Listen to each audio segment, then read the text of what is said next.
তেরি মেঘমালা আর চারিদিক নূর খোদার দয়ায় হয়ে গেছে মাগফিরাত তেরি সামান। আলহামদুলিল্লাহি রাব্বিল আলামিন ওয়াসসালাতু ওয়াসসালামু আলা সাইয়্যিদিল মুরসালিন আম্মা বা'দ ফাআউযু বিল্লাহি মিনাশ শাইতানির রাজীম বিসমিল্লাহির রহমানির রহিম আসসালাতু ওয়াসসালামু আলাইকা ইয়া রাসূলুল্লাহ ওয়া আলা আলিকা ওয়া আসহাবিকা ইয়া হাবিবাল্লাহ আসসালাতু ওয়াসসালামু আলাইকা ইয়া নবিয়াল্লাহ ওয়া আলা আলিকা ওয়া আসহাবিকা ইয়া নূরাল্লাহ। মাদানী চ্যানেলের দর্শকবৃন্দ, উপস্থিত হয়েছি মাদানী চ্যানেলের ট্রান্সমিশন নিয়ে, যার নাম হচ্ছে রহমতপূর্ণ রমজান।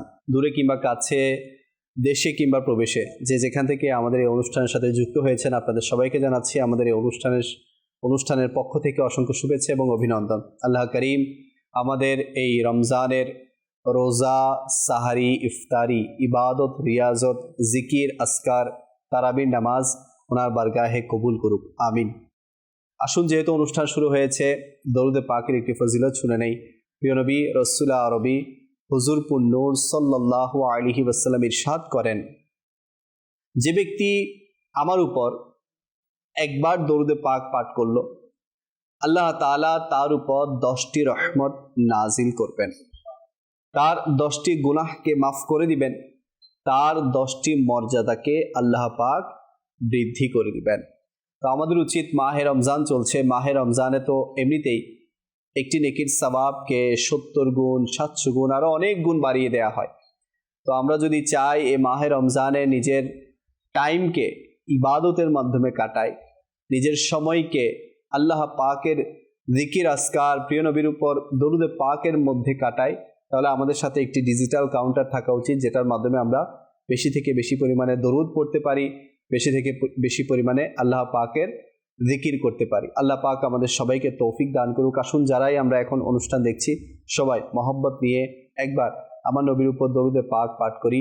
সাল্লু আলাল হাবিব সাল্লাল্লাহু আলা মুহাম্মদ সাল্লাল্লাহু আলাইহি ওয়াসাল্লাম সালাতাও ওয়া সালামান আলাইকা সাইয়্যিদি ইয়া রাসূলুল্লাহ। তো দর্শক, আজকে আমাদের সাথে মোবালিকে দাওয়াত ইসলামী হিসেবে উপস্থিত আছেন মাশাআল্লাহ আমাদের কাউসার আত্তারি ভাই। হুজুর কেমন আছেন? মাশাআল্লাহুল কারীম, আপনাকে রমজানের শুভেচ্ছা। এবং নাত খাই হিসেবে আমাদের মাশাআল্লাহ ইকবাল ভাইও আছেন, ইকবাল ভাইকেও মাহে রমজানের শুভেচ্ছা জানাচ্ছি। তো দর্শকবৃন্দ, আজকে আমরা যে বিষয় নিয়ে আলোচনা করব তা হচ্ছে ওযু অবস্থায় থাকার ফজিলত এবং মিসওয়াক করার ফজিলত। সুবহানাল্লাহ, ওযুর কিন্তু সায়েন্টিফিক্যালি অনেক বেনিফিটও আছে, যা এখন হয়তোবা রিসার্চাররা আবিষ্কার করছে যে কি কি ফায়দা আছে, কিন্তু 1400 বছর পূর্বেই নবী করিম সাল্লাল্লাহু আলাইহি ওয়াসাল্লাম ওযু অবস্থায় থাকার ফজিলত বর্ণনা করে দিয়েছেন, এবং ওযু করলে দৈহিক কি কি আপনার উপকারিতা লাভ হবে সেটাও বলে দিয়েছেন, এবং সেই সাথে মিসওয়াক। তো মিসওয়াকের ফজিলতের ব্যাপারে আমরা ইনশাআল্লাহুল কারীম আজকের অনুষ্ঠানে আমাদের মোবালিকে দাওয়াত ইসলামী থেকে শুনবো। তো দর্শক, আসুন একটি হামদে বাড়ি তালা প্রথমেই আমাদের ইকবাল ভাই থেকে শুনে নেই, এরপর ইনশাআল্লাহুল কারীম আজকে যে বিষয়, সেই বিষয় সম্পর্কে আমরা আলোচনা শুনবো ইনশাআল্লাহ।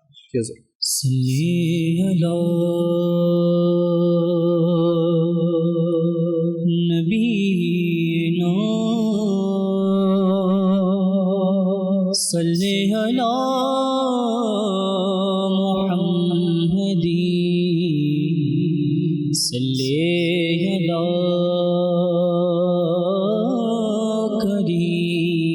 করিমিনা সাল্লি আলা মুহাম্মাদি ওয়া কামালে হুসনে হুজুর हैं के गुमाने नक़्से जहां नहीं,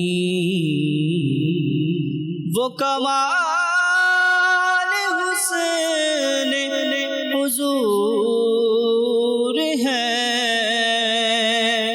के गुमाने नक़्से जहां नहीं, फूल खार से दूर है यही शमा है कि दुआ नहीं सल्ले अला नबीना सल्ले अला मुहम्मदीन सल्ले अला करीमिना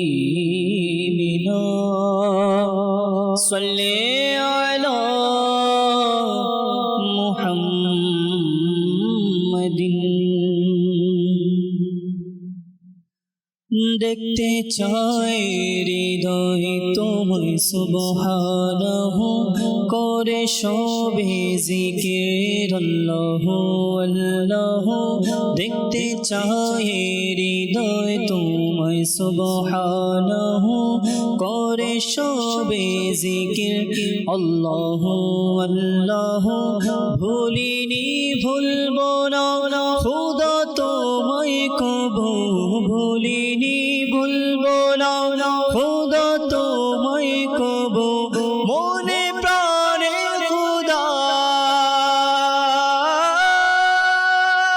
मने प्राणे खुदा मने प्राणे खुदा তুমি তুমি শুধু আল্লাহ আল্লাহ আল্লাহ আল্লাহ আল্লাহ আল্লাহ আল্লাহ আল্লাহ আল্লাহ আল্লাহ আল্লাহ। বাগানে গগনে আলোচনা তোমার প্রভাতে নিশীতে আলোচনা তোমার বাগানে গগনে আলোচনা তোমার প্রভাতে নিশীতে আলোচনা তোমার। তুমি একক অদ্বিতীয় অনন্ত অসীম তুমি একক অদ্বিতীয় অনন্ত অসীম তুমি একক অদ্বিতীয় অনন্ত অসীম। তবু নেই অংশীদার মওলা মওলা। তবু নেই অংশীদার তবু নেই অংশীদার জাল্লা জালালুহু আল্লাহ আল্লাহ আল্লাহ আল্লাহ আল্লাহ আল্লাহ আল্লাহ আল্লাহ আল্লাহ আল্লাহ আল্লাহ আল্লাহ। তুমি মালিক জলস্থলের ইয়া আল্লাহ ইয়া আল্লাহ। তুমি খালিক জিন মানবের ইয়া আল্লাহ ইয়া আল্লাহ। তুমি খালিক জিন মানবের ইয়া আল্লাহ ইয়া আল্লাহ। তুমি যে মালিক জলস্থলের ইয়া আল্লাহ ইয়া আল্লাহ। আল্লাহ আল্লাহ আল্লাহ আল্লাহ আল্লাহ আল্লাহ। সারা পৃথিবী চাই তোমায় পেতে শুধু মাওলা মাওলা মাওলা। সারা পৃথিবী চাই তোমায় পেতে শুধু সারা পৃথিবী চাই তোমায় পেতে শুধু। আমরা তোমারি বান্দা হে সুবহানাহু। তুমি পুত পবিত্র অনন্ত অসীম তুমি পুত পবিত্র অনন্ত অসীম হে রহিম রহমান হে রহিম রহমান আল্লাহু আল্লাহু আল্লাহু আল্লাহু আল্লাহু আল্লাহু আল্লাহু আল্লাহু আল্লাহু আল্লাহু আল্লাহু আল্লাহু আল্লাহু তুমি মালিক আল্লাহু ইয়া আল্লাহু ইয়া अल्लाह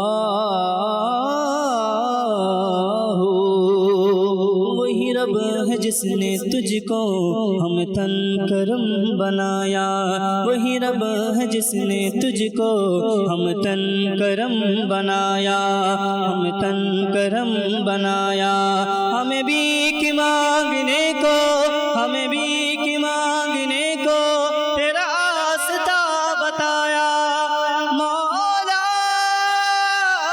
मौला हमें भीख मांगने को मौला हमें भीख मांगने को तेरा रास्ता बताया तुझे हमद है खुदाया तुझे हमद है खुदाया तुझे हमद है खुदाया तुझे हमद है खुदाया अल्लाहु अल्लाहु अल्लाहु अल्लाहु अल्लाहु अल्लाहु अल्लाहु अल्लाहु अल्लाहु अल्लाहु अल्लाहु क्षमा करो अत्तार के मौला मौला मौला क्षमा करो अत्तार के मौला दुहाई प्रियो नबीर खुदा जिन श्रेष्ठ সকল নবীদের ইয়া আল্লাহ ইয়া আল্লাহ পক্ষীকুলো করে তোমারি গুণগান চারিদিকে শোনা যায় তোমারি শানমান মওলা মওলা পক্ষীকুলো করে তোমারি গুণগান চারিদিকে শোনা যায় তোমারি শানমান কেউ বলে খোদা কেউ সুবহানাহু কেউ বলে খোদা কেউ সুবহানাহু আর সবাই বলে আর সবাই বলে আর সবাই বলে লা শারীকা লাহু আল্লাহু আল্লাহু আল্লাহু আল্লাহু আল্লাহু আল্লাহু আল্লাহু আল্লাহু আল্লাহু আল্লাহু আল্লাহু আল্লাহু সল্লু আলাল হাবিব সাল্লাল্লাহু আলা মুহাম্মদ সাল্লাল্লাহু আলাইহি ওয়াসাল্লাম। মাদানী চ্যানেলের দর্শকবৃন্দ, আল্লাহ জিকির সবার করা উচিত, নিজেও করা উচিত, নিজের ফ্যামিলির মধ্যে বাচ্চাদেরকেও শেখানো দরকার। যে সকল ছোট ছোট বাচ্চা আছে তাদেরকে আল্লাহ আল্লাহ আল্লাহ এই জিকিরটা করানো দরকার, শেখানো দরকার। অহেতুক বিষয় না শিখিয়ে তাদেরকে জিকির আর দরুদ পড়াতে যদি আমরা ব্যস্ত করে দেয় ইনশাআল্লাহুল করিম, তাদের উপর আল্লাহ পাকের দয়া হবে, তারাও আস্তে আস্তে আল্লাহ তাআলার দিনমুখী হবে, নবী পাকের দিকে তাদের অন্তর ঝুঁকবে। আল্লাহ আমাদের সবাইকে তৌফিক দান করুক। দেখছেন অনুষ্ঠান রহমতপূর্ণ রমজান। আজকে যে বিষয় রেখেছি আমরা তা হচ্ছে ওযু অবস্থায় থাকার ফজিলত এবং মিসওয়াক করার সওয়াব। তো প্রথমে আমরা শুনবো অজু অবস্থায় থাকলে কি কি বরকত, রহমত, ফজিলত অর্জন হয় সে সম্পর্কে। ফসল ভাই, আলাইহিস সালাম, দর্শকবৃন্দ, অজু, মাশাআল্লাহ, অজু নিয়ে কথা শুরু হবে। তো অজু এটা মুসলমানদের জন্য একটা নিত্য প্রয়োজনীয় বিষয়। যদি আমরা দেখি যে প্রত্যেক মুসলমান, যারাই মুসলমান এবং প্রাপ্তবয়স্ক মুসলমান, এদের সাথে এই অজুটা কিন্তু সম্পর্কিত। দিনের 5টি স্তম্ভের মধ্যে যদি আমরা দেখি, প্রথম নাম্বার স্তম্ভ হচ্ছে ঈমান, দ্বিতীয় নাম্বার স্তম্ভ হচ্ছে নামাজ। এই নামাজ যেটা আল্লাহ পাক মুসলমানদের উপর ফরজ করেছেন, তো এই নামাজের সাথে অজু কিন্তু সম্পর্কিত। আর অজু যদি দেখা হয়, প্রতিনিয়ত হাজারো নয়, লাখও নয়, বরং কোটি কোটি মুসলমান আজকে অজু করছে। আর অজুর মধ্যে ফজিলতও আছে, অজুর মধ্যে বারাকাতও আছে। এই অজু আমাদেরকে শারীরিকভাবে যেভাবে বিভিন্ন ফায়দা দিয়ে থাকে, আত্মিক, মানসিক, এই ফায়দাগুলোও দিয়ে থাকে। আলহামদুলিল্লাহ, অজুর গুরুত্ব দ্বীন ইসলাম আমাদেরকে দিয়েছে। অজু এটা নামাজের জন্য পূর্ব শর্ত। হ্যাঁ, নামাজের জন্য কিন্তু এটা পূর্ব শর্ত, অজু করতেই হবে। অজুবিহীন কিন্তু নামাজ হবে না, পবিত্রতা ছাড়া নামাজ হবে না। তো পবিত্রতার মধ্যে একটা হচ্ছে অজু করা। অজুর ফরজ আছে, সুন্নাত আছে, অজুর মধ্যে আবার মুস্তাহাব আছে, অনেকগুলো বিষয় দ্বীন ইসলাম আমাদেরকে দিয়েছে। তো এই অজু সম্পর্কে ইনশাআল্লাহুল কারীম আজকে ডিটেলস আমরা জানার চেষ্টা করবো আমাদের কসর ভাইয়ের কাছে। জি, কসর ভাই বলতে পারেন। তো আলহামদুলিল্লাহ, যে বিষয় আপনি আজকে টপিক নিয়েছেন, উজু অবস্থায় যে ফজিলত, আপনিও মাশাআল্লাহ বলছিলেন যে আসলে উজু এটা আমাদের খুবই একটা গুরুত্বপূর্ণ, আমাদের ইসলামের একটি স্তম্ভের মধ্যে বলা যেতে পারে যে পবিত্রতার বিষয়, যেটা আমরা বলি যে নামাজের যে বিষয়টা, নামাজের পূর্ব শর্তের মধ্যে আপনি যেটা বলেন অজু। তো অজু মাশাআল্লাহ এটা খুবই গুরুত্বপূর্ণ, ইসলামের একটি অংশ হিসেবে আমরা ধরতে পারি। তো এটার ফজিলত নিয়ে, এটার বিভিন্ন বরকত নিয়ে আজকে আপনি টপিক রেখেছেন। শুরু করব ইসলামের তৃতীয় খলিফা হযরত উসমান গনি রাদিয়াল্লাহু তাআলা আনহু, সুবহানাল্লাহ, ইনার আমার প্রিয় আকা সাল্লাল্লাহু আলাইহি ওয়াসাল্লামের মুহাব্বতের একটি ঘটনা থেকে। একবার হযরত উসমান গনি রাদিয়াল্লাহু তাআলা আনহু কোন এক জায়গায় আসলেন, বসলেন এবং তিনি বললেন যে উজুর জন্য পানি নিয়ে আসো। পানি আনা হলো, উজু করলেন যেভাবে আমরা উজু করি। উজু করার পর তিনি মুচকি হাসলেন, মানে কোনো রিজন ছাড়া, কোনো কারণ ছাড়া। আমরা তো এমনি হাসি না সাধারণত। তিনি উজু করলেন, এরপর হাসলেন। তখন সাহাবায়ে কেরাম আলাইহিমুর রিদওয়ান ইনাদের জিজ্ঞাসার একটা কারণ কি, এটা নিজে বিষয়টা কি করলেন। তো এটার উত্তরও তিনি নিজে দিচ্ছেন এভাবে যে তোমরা কি জানো কেন আমি উজু করলাম, হাসলাম? তখন তিনি বললেন, কারণ হচ্ছে আমি একবার আমার প্রিয় নবী রাসূলুল্লাহ সাল্লাল্লাহু আলাইহি ওয়াসাল্লামকে এই জায়গায় এসে এইভাবে উজু করতে এবং উজু করার পর হাসতে দেখেছি। আমিও সেই আমার নবীর আদায় এর উপর আমল করতে গিয়ে আমি এই কাজটা করলাম। এরপর ইনি পরবর্তী আরো বললেন, তোমরা কি জানো যে আমার নবী এই ব্যাপারে আরো কি বলেছেন? তিনি ইরশাদ করলেন যে যখন কেউ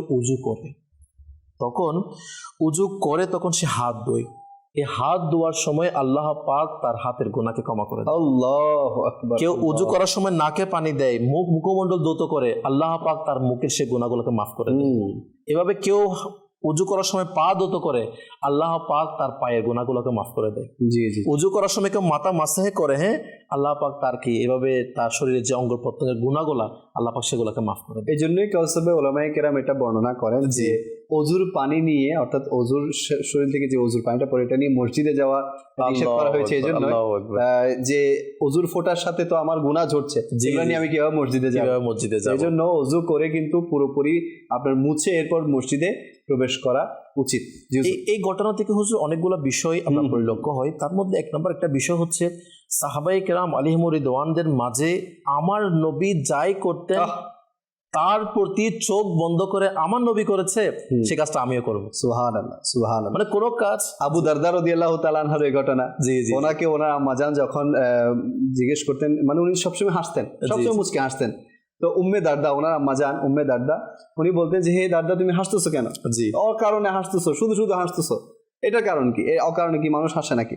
বলো যে হ্যাঁ, আমি আমার নবী করিম সাল্লাল্লাহু আলাইহি ওয়াসাল্লামকে সবসময় দেখতাম যে উনি মুচকি হাসতেন, সুবহানাল্লাহ, সবসময় মুচকি হাসতেন। আমি আমার নবীর সুন্নতকে আদায় করার জন্য আমি মুচকি হাসতেন। সুবহানাল্লাহ। হুজুর আপনি ওই কথাটা থেকে নিয়ে নেন যে আমরা সাধারণত রুটি খাই, হ্যাঁ রুটি যদি একটু আগুনে ভালো করে চেকা হয় এটাকে খেতেও মজা লাগে। হ্যাঁ এক সাহাবী বলছে যখন থেকে আমি দেখেছি আমার নবীকে আটার রুটি ছেঁকা ছাড়া খেতে, তখন থেকে আমি এটা শুরু করে দিয়েছি। সুবহানাল্লাহ সুবহানাল্লাহ। তো এটাই হচ্ছে সাহাবায়ে কেরামদের মধ্যে একটা উৎসাহ ছিল, উদ্দীপনা ছিল, আমার নবীকে করতে দেখেছে, আমিও করব। সেই কাজটাকে তারা তাদের জীবনের লক্ষ্য হিসেবে নির্ধারণ করে নিয়েছে, সুবহানাল্লাহ। এটাকে তাদের গোল হিসেবে নির্ধারণ করে নিয়েছে। এটা করলে কি ফায়দা, এটা করলে কি লস, এত কিছু দেখে নাই, আমার নবী করেছে এটা আমিও করবো। আমিও করব। আজকে উজুর বিষয় হচ্ছে আমার নবী উজু অবস্থায় থাকতেন, সুবহানাল্লাহ। আমার নবী উজু করতে কি এটাকে পছন্দ করতেন, এই হে উজুর মধ্যে সুবহানাল্লাহ, বরকত নিহিত রয়েছে, সুবহানাল্লাহ। সেই জন্য সাহাবায়ে কেরাম সর্বদা উজু অবস্থায় থাকতেন। তাহলে আজকে এখান থেকে আমাদের জন্য একটাও শিক্ষণীয় বিষয় এটাই, এই উজুটার ফজিলত বরকত আছে, এই উজু আমার নবী করেছে আমরাও করব। সুবহানাল্লাহ সুবহানাল্লাহ। এটা একটা মন মানসিকতা হওয়া জি দরকার। জি, এটা হচ্ছে ইশকে রসুলের আন্দাজ, জি যে বাস আমার নবী যেভাবে করতে দেখেছি আমরা সেভাবে করব। অনেকে বলে যে হুজুর, অনেকে বলে যে এটা নবী থেকে সাবিত কিনা, এটা এরকম কিনা, এটা এরকম কিনা, অনেক ধরনের প্রশ্ন করে। আরে ভাই, যেটা সাহাবায়ে কেরাম করেছে এটা নবী থেকে সাবিত হবে না কেন? জি জি, সাহাবায়ে কেরামের চাইতে নবীকে আর কে বেশি জেনেছে, কে বেশি দেখেছে? ওইটাই তা আমাদের তো সেজন্য আমল আমাদের করা এটা উচিত। বোঝা দরকার। এবং একটু আগে আপনি আমি যে আলোচনা করছিলাম যে বান্দা উজু করার দ্বারা তাদের যে গুনাহগুলো ঝরে যায়। এখানে একটা কথা মুফতি আহমদ ইয়ারকান নঈমী রাহমাতুল্লাহ আলাইহি তিনি এটাও বলেছেন, যখন কেউ মাথা মাসে করে না, তার ব্রেনের, তার অন্তরের গুনাহকে আল্লাহ পাক মাফ করে দেন। আল্লাহু আকবার, আল্লাহু আকবার। মানে একটা হচ্ছে বাহ্যিক ভাবে আমি হাত ধুয়ে না, হাতের গুনাহ হয়তো মাফ হয়ে যাচ্ছে, এটা না। উজুর দ্বারা আপনি যে মাথা মাসে করছে আপনার ব্রেনের, আপনার যে বিভিন্ন ধরনের কুধারণা করেন, এগুলোও কিন্তু এক ধরনের গুনাহ। এই ধরনের গুনাহগুলো আল্লাহ পাক কি করে দেন? মাফ করে দেন এই উজুর দ্বারা। সুবহানাল্লাহ। তো এই জন্য অজু করা উচিত। যখনই অজু ভেঙে যায় অজু আবার করে নেওয়া উচিত। সদা সর্বদা অজু অবস্থায় থাকা এটা উচিত, এর মধ্যে ফজিলতও আছে। জি, একটা কথা এখানে আবার এটাও বলবো অনেক দর্শকের জন্য, মাশাআল্লাহ, উজু এটার সূচনা কিভাবে হয়, এটা কখন থেকে উজু সূচনা হয়েছিল, তো এটার ব্যাপারে একবার প্রশ্ন করেছে একেবারে যে নাকি জ্ঞানের দরজা, হ্যাঁ, হযরত আলীউল মুর্তাজা শেরে খুদা রাদিয়াল্লাহু তাআলা আনহু, এটাকে কেউ একজন ইনি কাবা শরীফে তাওয়াফ করার অবস্থায় তিনি যখন প্রশ্ন করা হলো, তো তখন তিনি তাওয়াফ শেষ করলে পরবর্তীতে প্রশ্নের উত্তর সংক্ষিপ্ত আকারে বলছে আমি, প্রশ্ন তখন দিতে গিয়ে তিনি বলেন উজু সূচনা কিভাবে হয়েছিল। তো কোরআনে পাকের একটি আয়াতের কথা তিনি তুলে ধরলেন, আমি পৃথিবীতে আপন প্রতিনিধি সৃষ্টিকারী, অর্থাৎ আল্লাহ পাক যখন মানব জাতিকে এই যে দুনিয়াতে পাঠাবে তার আগে যে ফেরেশতাদের মাঝে একটা কথোপকথন হয়েছিল, এটা কোরআনে পাকের যে আয়াতের মধ্যে এসেছে তার মধ্যে একটা আয়াত হচ্ছে আমি পৃথিবীতে আপন প্রতিনিধি সৃষ্টিকারী। অপর এক আয়াতের মধ্যে এসেছে আপনি কি পৃথিবীতে এমন কোন সৃষ্টিকে প্রতিনিধি করবেন যে তাতে ফ্যাসাদ চড়াবে, রক্তপাত ঘটাবে, যেটা ফেরেশতারা। তো এটার উলামায়ে কেরাম এটার বিষয়ে বলেন যে তারা তো আল্লাহ পাকের সাথে কোনো আপত্তিমূলক কথা বলেন, বরঞ্চ তারা আসলে রহস্যটা জানার জন্য এই প্রশ্নটা তারা করেছিলেন। তো পরবর্তী তারা যখন এটার প্রশ্ন করেছিলেন তখন আল্লাহ পাক বলেছিলেন যে আমি যা জানি তোমরা তা জানো না। তো সমাধান হওয়ার পরে যখন ফেরেশতারা একটু বুঝে গিয়েছিল হয়তো আল্লাহ পাক হয়তো কোনো আমাদের উপর নারাজ হয়ে গিয়েছে কিনা, তখন তারা আল্লাহ পাকের যে কি তাওয়াফ করা যেটা শুরু হয়েছিল, তারপর থেকে কাবা শরীফের তাওয়াফ করার বিষয়টা এসেছে। তো পরবর্তীতে তারা যখন আল্লাহ পাকের দরবারে ক্ষমা চাচ্ছিল, আল্লাহ তুমি আমাদেরকে কি করে দাও, তখন আল্লাহ পাক তাদেরকে বলেছিল তোমরা যাও, নাহরুল হায়ওয়ান নামে আরশের পাদদেশের মধ্যে একটা নদী রয়েছে, তোমরা এখানে চলে যাও। এবার আল্লাহ পাক তাদেরকে শিখিয়ে দিচ্ছে আমরা যেভাবে উজু করি, তোমাদের হাত কি করো, হাত ধৌত করো, এভাবে তোমাদের নাকে 3 বার পানি দাও, তোমাদের মুখমণ্ডল যেভাবে আমাদের উজু করে হবে কি, তারপর তাদেরকে বলো তোমাদের পা ধৌত করো। আচ্ছা, ফেরেশতাদের পা কিরকম ছিল, হাত কিরকম, এগুলো আমাদের জানা নেই, এগুলো আল্লাহ তাআলাই ভালো জানে, কিন্তু আমাদের মতো না। এটা একটা বিষয় এখানে পরিলক্ষের বিষয়। তো তখনই আল্লাহ পাক ফেরেশতাদেরকে উজু করাটা শিখিয়ে দিলেন এবং আল্লাহ পাক তাদেরকে বললেন যখন কোন আমার প্রতিনিধি যারা দুনিয়াতে যাবে, আমার বান্দারা যখন কি করবে, তারা দুনিয়াতে যাবে, তারা যখন উজু করবে তাদের, এটা আল্লাহ পাক বলে দিচ্ছে, তারা যখন উজু করবে হাত ধৌত করে তাদের হাতের গুনাহ আল্লাহ পাক মাফ করে দিবেন, সুবহানাল্লাহ, মুখের গুনাহ মাফ করে দিবেন। এই বিষয়টা দেখেন, ওই উজু বিষয়টা কোথায় থেকে এসেছে, আমার আল্লাহ পাক উজু করাটাকে কি করেছেন, শিখিয়ে দিয়েছে এবং কেমন ফজিলত নিহিত রেখেছে। আসলে ওযু আমাদেরকে করা উচিত এবং ওযুর মাসলা মাসাইলও জানা উচিত। আজ অনেকে দুর্ভাগ্যের সাথে দেখতে হয়, আমাদের এটা আসলে দেখার সুযোগ হয় আর কি, যখন 3 দিনের কাফেলায় সফর করি, বিভিন্ন জায়গায় যাই, ওযুর বিষয়ে বলি, তো অনেকের ওযু বিষয়ে কিন্তু জ্ঞান নেই। ওযুর কিন্তু 4টা ফরজ আর 14টা সুন্নাত আছে ওযু। জি, তো এই ফরজগুলো যতক্ষণ আপনার আদায় হবে না ততক্ষণ পর্যন্ত আপনার নামাজই হবে না। হ্যাঁ, 4টা ফরজ অর্থাৎ অব্লিগেটরি, এটা বাধ্যতামূলক, আপনাকে আদায় করতেই হবে। তার মধ্যে 1 নম্বর হচ্ছে সমস্ত মুখমণ্ডল ধৌত করা। এখন সমস্ত মুখমণ্ডল বলে কাকে, এটাও তো আমাকে জানতে হবে। আমি শুধু 3 বার পানি মারলাম আর মুখমণ্ডল ধুয়ে গেল, এটা চিন্তা করলাম, এটা তো হবে না। হ্যাঁ, এরপর রোজার সময় অনেককে দেখা যাচ্ছে গড়গড়া করতে, রোজার সময় অনেককে দিন থেকে দূরে থাকার কারণে, এটা আপনারাও হয়তো দেখেছেন, বিশেষ করে মুরব্বীরা এটা গড়গড়া করছে। আরে ভাই, আপনি রোজাদার আছেন, গড়গড়া করা সুন্নাত, এটা ফরজ না। জি। আর যদি রোজা থাকেন, গড়গড়া না করাটা সুন্নাত। গড়গড়া করা সুন্নাত, কিন্তু আপনার রোজা থাকা অবস্থায় না করাটা সুন্নাত। তো এভাবে মুখমণ্ডল ধোয়া এটা একটা ফরজ, উভয় হাত কনুই পর্যন্ত ধৌত করা এটা একটা সুন্নাত, এরপর মাথা 4 ভাগের 1 ভাগ মাসে করা এটা ফরজ, এগুলো ফরজ বলছি। এরপর 4th নম্বর ফরজ হচ্ছে টাকনু সহ উভয় পা ধৌত করা। এখন এগুলো তো আমি বলে ফেললাম, শুধু ধৌত করা, এই করা, সেই করা, কিন্তু এগুলোর পরিপূর্ণ মাসাইল আছে, সঠিকভাবে আদায় করতে হবে, তাহলে বরকতটাও পাওয়া যাবে। হ্যাঁ, বরকতটাও পাওয়া যাবে। এখানে একটা প্রশ্ন হতে পারে অনেকের যে হুজুর, ওযুর 4টা ফরজ কেন? 5টাও তো হতে পারতো, 3টাও তো হতে পারতো, 6টাও তো হতে পারতো, এটা কেন? ইমাম গাজ্জালী রহমতুল্লাহ তাআলা আলাইহি এটার ব্যাখ্যায় বলেন যে মানুষ যখন গুনাহ হয়ে যায়, কিয়ামতের দিবস তো আসবে, তো কিয়ামতের দিবসে 4টি প্রধান শাস্তি আছে। তার মধ্যে 1 নাম্বার, যেটা মুখমণ্ডল তার কালো হয়ে যাবে কিয়ামতের দিন। আল্লাহ পাক বলেন কোরআনে পাকের আয়াতের মধ্যে, যেটি কাঞ্জুল ইমান থেকে অনুবাদকৃত, যেদিন কিছু চেহারা উজ্জ্বল হবে এবং কিছু মুখ কালো হবে। আচ্ছা, 2 নাম্বার, মানুষকে কিয়ামতের দিন যে 4টা যেটা গুনাহের ব্যাপারে বাম হাতে তার আমলনামা দেওয়া হবে। এটা কঠিন, যার বাম হাতে আমলনামা হবে, আল্লাহ যেটা কোরআন পাকের মধ্যে বলা হচ্ছে, আর ওই ব্যক্তি যার আপন আমলনামা বাম হাতে দেওয়া হবে বলবে, হাই, কোন মতে আমাকে আমার আমলনামা না দেওয়া হতো, কোনো মতে যদি আমাকে আমার আমলনামা দেওয়া না হতো, কারণ সে আফসোস করে বাম হাতে কেন আমলনামা দেওয়া হলো। 3 নাম্বার, তার মাথা ও পা ধরে জাহান্নামে নিক্ষেপ করা হবে।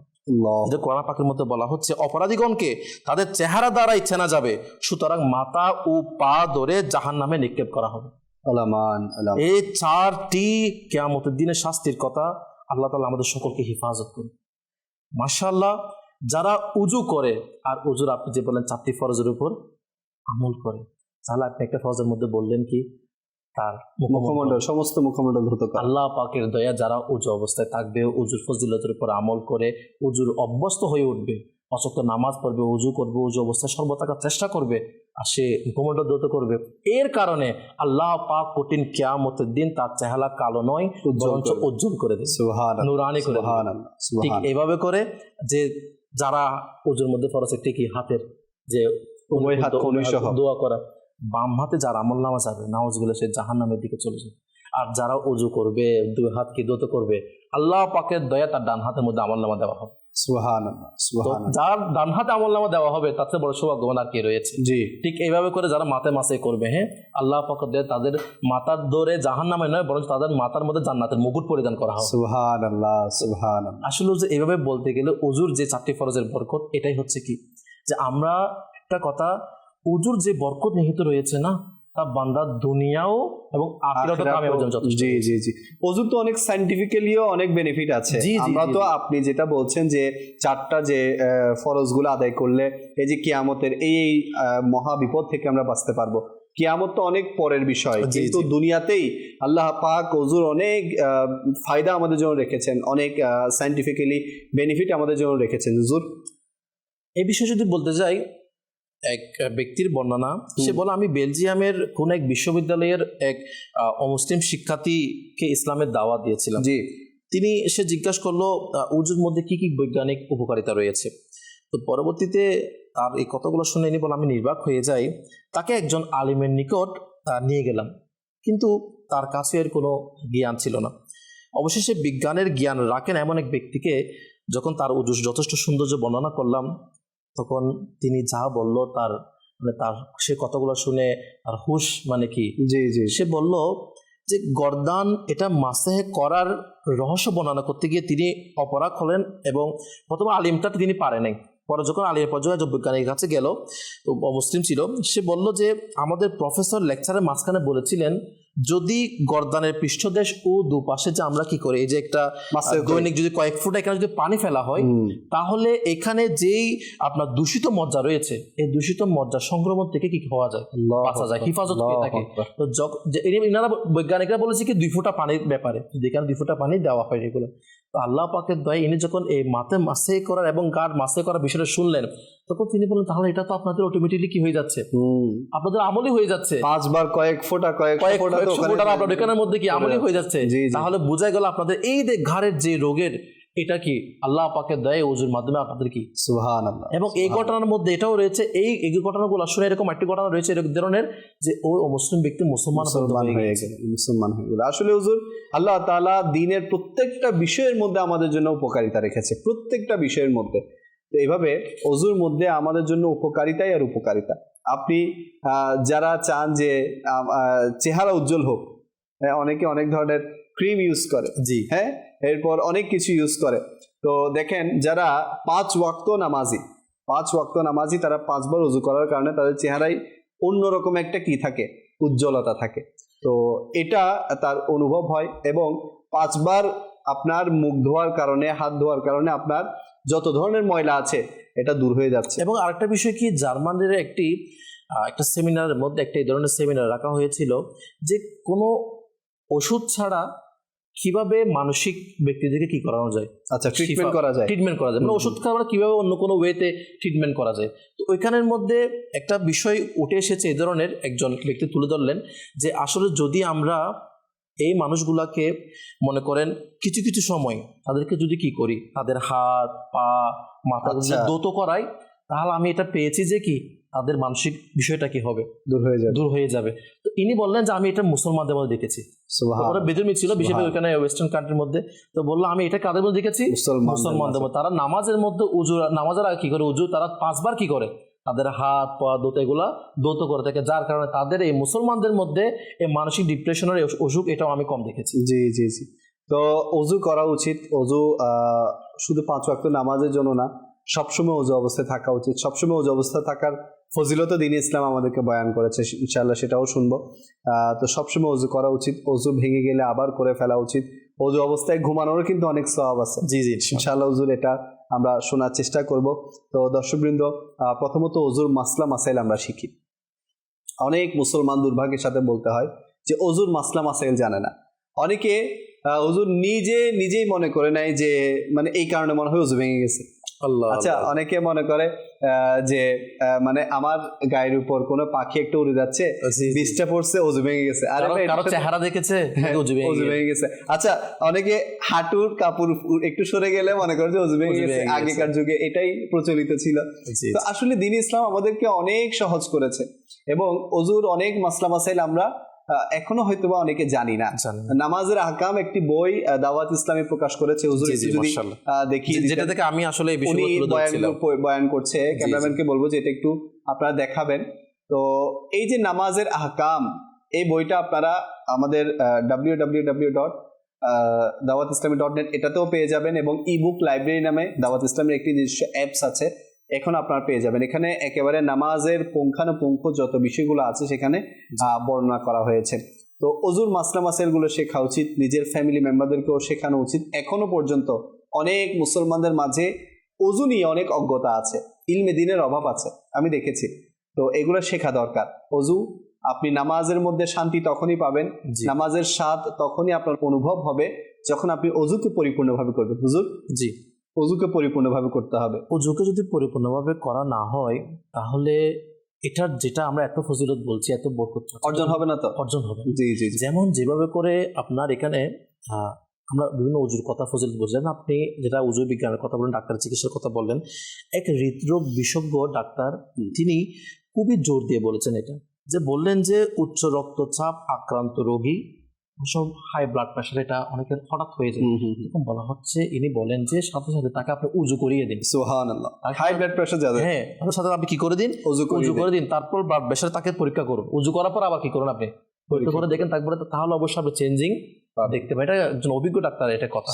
এবং আরেকটা বিষয় যেটা আপনি বললেন যে উযু একটা রুলস আছে না, হুজুর সিস্টেম আছে না, প্রথম আপনি হাত ধৌত করবেন, জি, প্রথমে কনুই সহ হাত ধৌত করবেন, এরপর কুলি করবেন, নাকে পানি দেওয়া, কুলি করা, যে বিষয়গুলো আছে, মুখ ধৌত করা, বলা হচ্ছে এই যে স্টেপ বাই স্টেপ ধারাবাহিকতা, এটার মধ্যেও কিন্তু হিকমত আছে এবং এটার মধ্যে কিন্তু রোগের শিফার মাধ্যম আছে। জি জি জি। যখন আপনি প্রথমে হাত ধুতো করছেন, আপনার হাতে যে ব্লাড সেল গুলো রয়েছে, ব্লাডের যে শিরা উপশিরা এগুলো প্রথমে অ্যাক্টিভ হয়ে যাচ্ছে। আচ্ছা, এটা থেকে শুরু হয়ে কি আপনার নাকে পানি দিচ্ছেন, মুখে দিচ্ছেন, তারপর মুখমণ্ডল দ্রুত করছেন।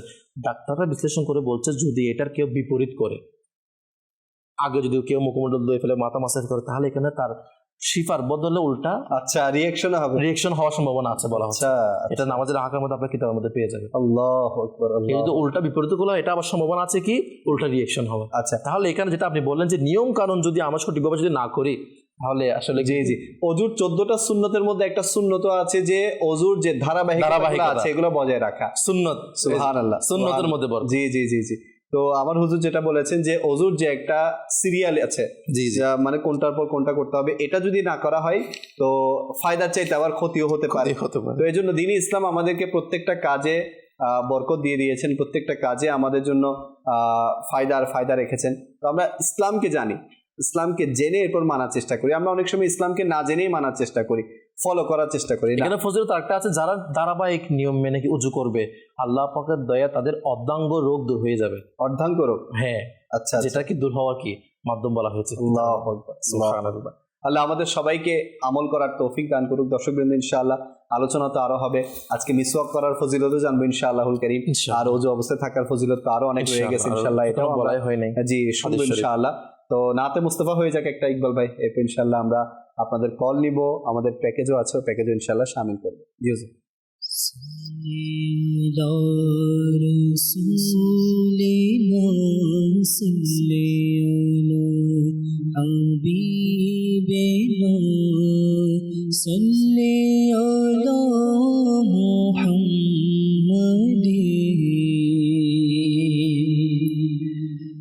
সারা জগতের প্রাণ তুমি,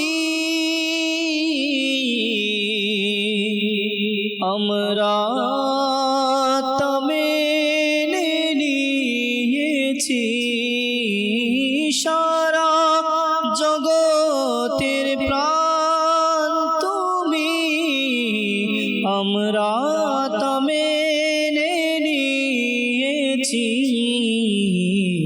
লোকেরও মেনে নেবে, লোকেরও মেনে নেবে, আজ যদি না হয় তো কাল। সাল্লে আলা রাসূলিনা, সাল্লে আলা হাবিবিনা, সাল্লে আলা মুহাম্মাদিন।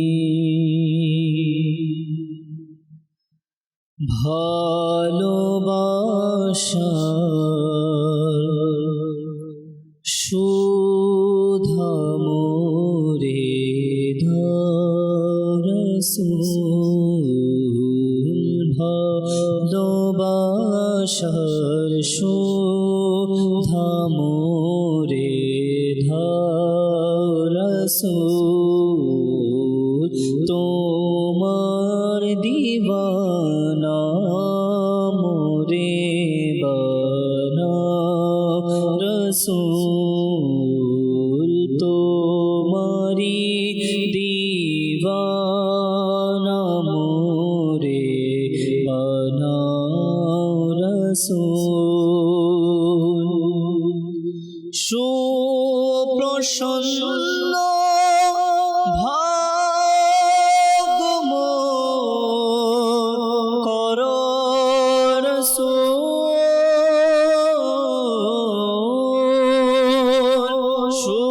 সুপ্রসন্ন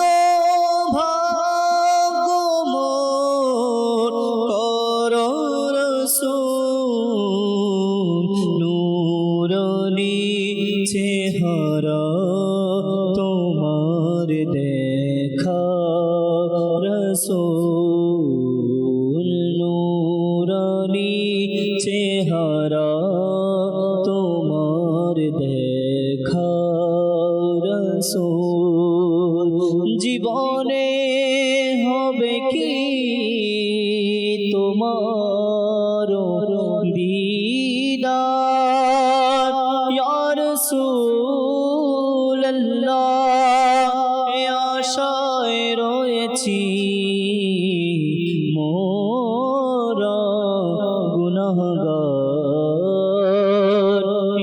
রসূলুল্লাহ নূরানী চেহারা তোমার দেখা রসূল ভালোবাসার শোধা মোরে দাও রসূল তোমার দিওয়ানা মোরে বানাও রসূল স্বপনে সে আমার একবার তুমি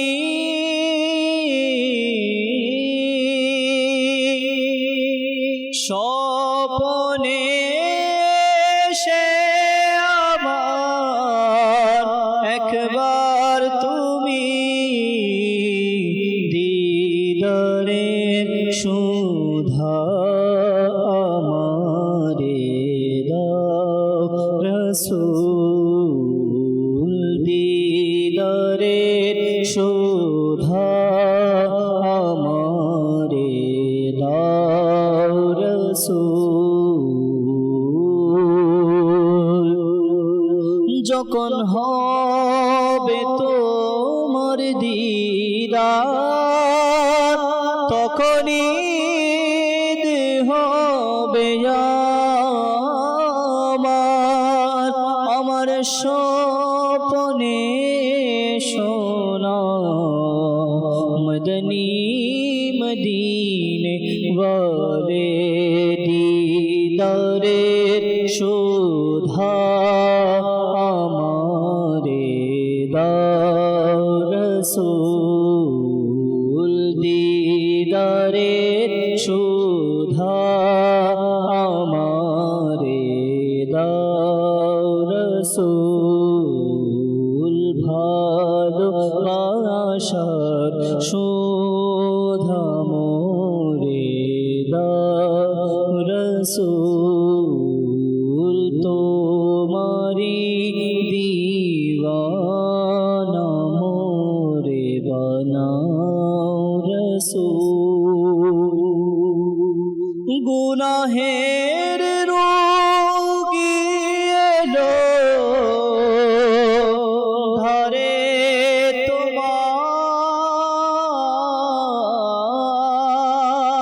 ইয়া রাসূলুল্লাহ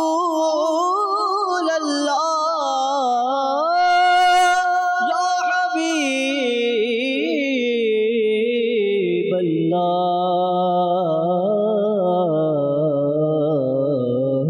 হাবিবাল্লাহ গুনাহের রোগী এলো তোমার ঘরে তুমি মোরে সুস্থ করে দাও রসূল তুমি মোরে সুস্থ করে দাও রসূল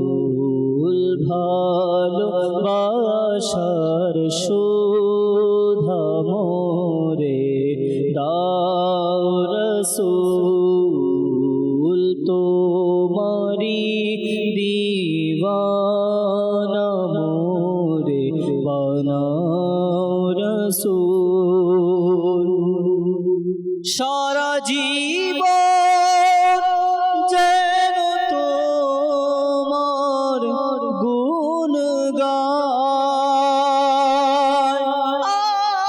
আকা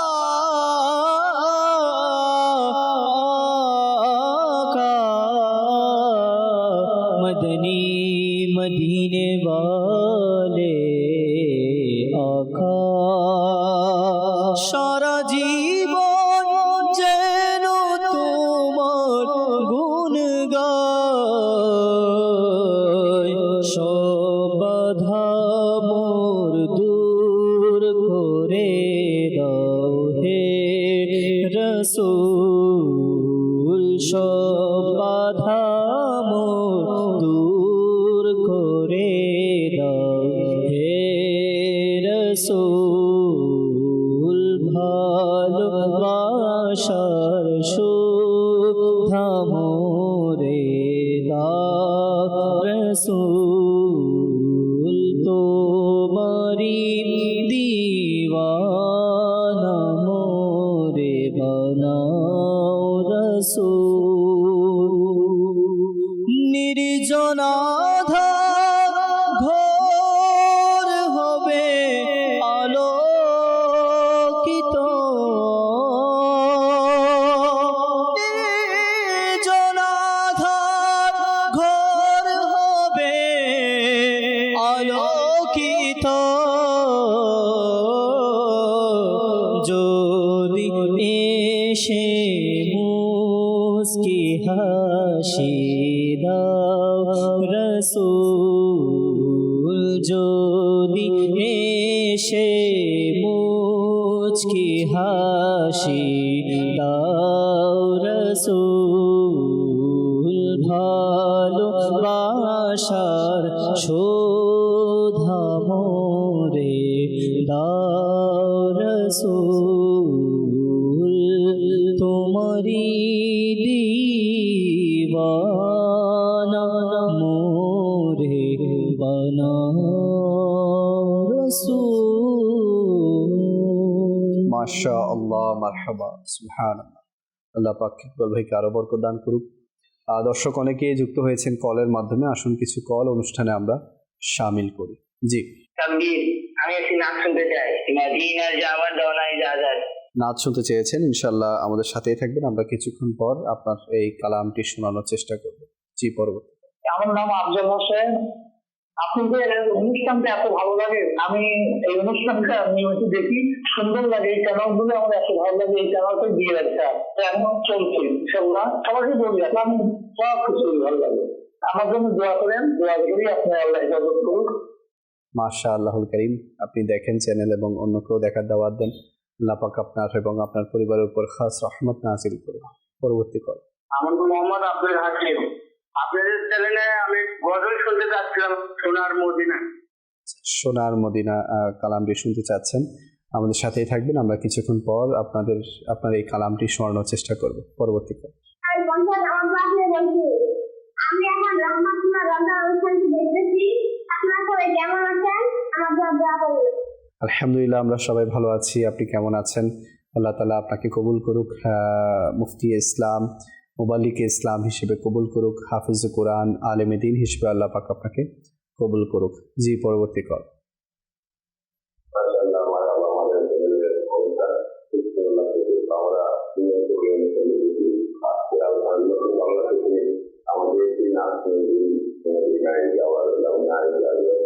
আমাদের সাথেই থাকুন, আমরা কিছুক্ষণ পর আপনাদের এই কালামটি শোনানোর চেষ্টা করব। পরবর্তী কল।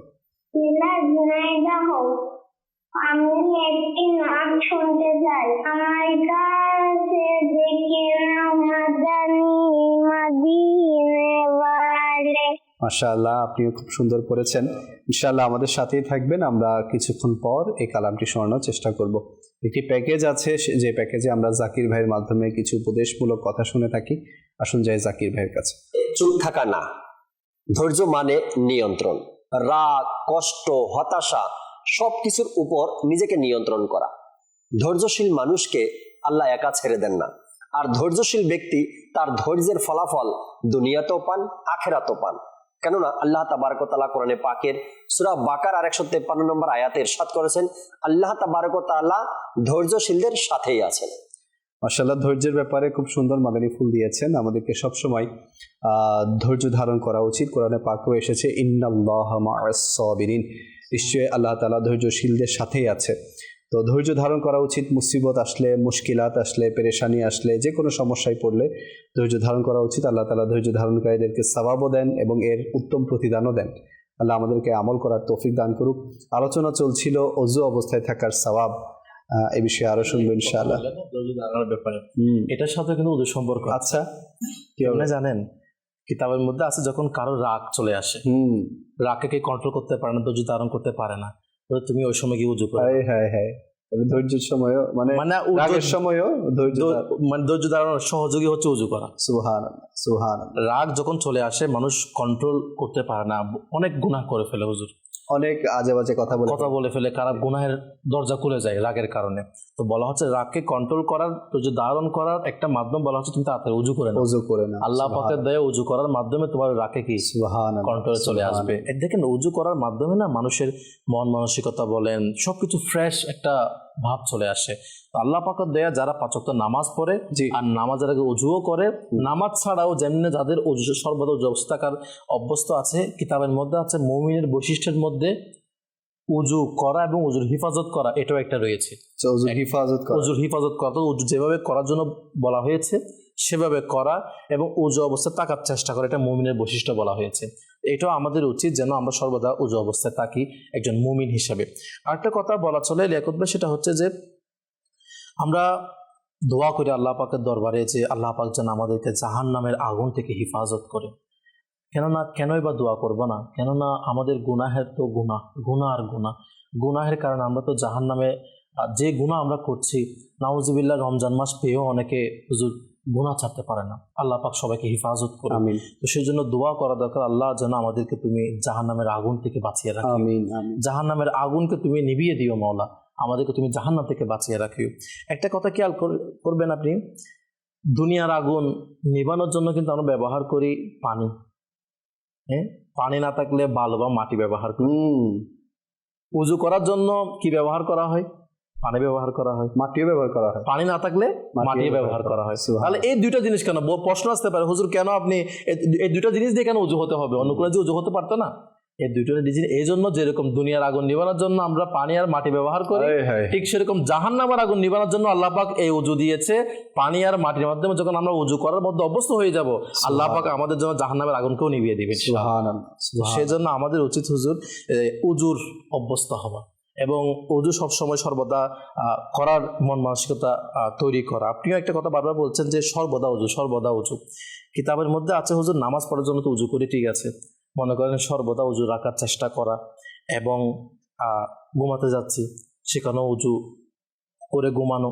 আমার নবীর একটি হাদিস শরীফ খুবই সুন্দর, হাদিসে পাকের মধ্যে বর্ণিত রয়েছে, উজু অবস্থায় শোয়া ব্যক্তি এমন যেন রোজাদার ব্যক্তি কি ইবাদতকারীর মতো, অর্থাৎ রোজাদার ইবাদতকারীর মতো যে সওয়াব, সে যদি কি উজু অবস্থায় শোয় তাহলে সেরকম কি শুধু উজুটা করবে এরপর ঘুমিয়ে যাবে। একজন রোজাদার ইবাদতকারীর মতো বলা হয়েছে কিতাবের মধ্যে। অর্থাৎ যে রোজা রাখলে ইবাদত করলে সওয়াবটা আমরা এই 1 মাসে পাচ্ছি, সেই সওয়াবটা আমরা প্রতিদিনই পেতে পারি। একজন রোজাদার ইবাদতকারী যে ব্যক্তি, সে সওয়াবটা আমরা কখন পাবো? সাধারণ দিনেও পেতে পারি, যদি ঘুমানোর আগে, আল্লাহু আকবার, উজু অবস্থায় যদি কি আমরা ঘুমিয়ে যাই। কত সুন্দর দিন, আল্লাহু আকবার। নেকি করো কত সহজ করে দিয়েছে আমাদের জন্য, কিন্তু আমাদের মধ্যে এই আমলটা খুবই কম হয়ে থাকে। আমি সাধারণত ঘুমাতে যাচ্ছি, এমনিও সাধারণ আপনি দেখবেন হুজুর ঘুমানোর আগে একটু যদি আপনি মুখ ধোয়া বলেন এগুলো যদি একটু ফ্রেশ হয়ে যদি ঘুমাতে যান, আপনার ঘুমটাও তাড়াতাড়ি আসবে এবং ঘুম আসতেও সহযোগী হয়ে থাকে। তো এগুলো হুজুর প্রত্যেকটা উপকার, প্রত্যেকটা বরকত কিন্তু সুন্নতের মধ্যে আছে।